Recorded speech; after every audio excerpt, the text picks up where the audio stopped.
Welcome to the Tech Egg. Don't get scrambled. Enjoy the video. You begin by confirming the essentials.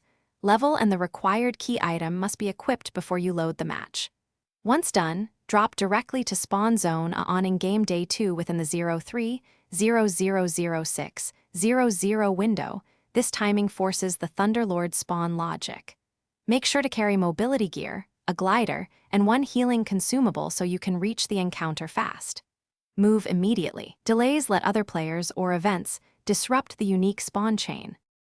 You clear minor mobs in a tight 30-second window because their presence cancels the Thunderlord sequence. Fast, targeted shots work best. Next, interact with the central relic for a continuous 5 seconds. The relic emits a golden pulse when successful, which confirms you triggered the sequence. Once the pulse appears, maintain line of sight to the storm path. This keeps the internal spawn timer active. If you lose sight, the timer pauses, so reposition quickly and stay focused on the pulse. You must engage the Thunderlord the moment it appears and defeat it within about 20 seconds because it despawns rapidly if ignored. After the kill, loot instantly. The boss drops a unique core item that advances the only quest path to obtain the Thunderlord gear. If nothing appears, reset.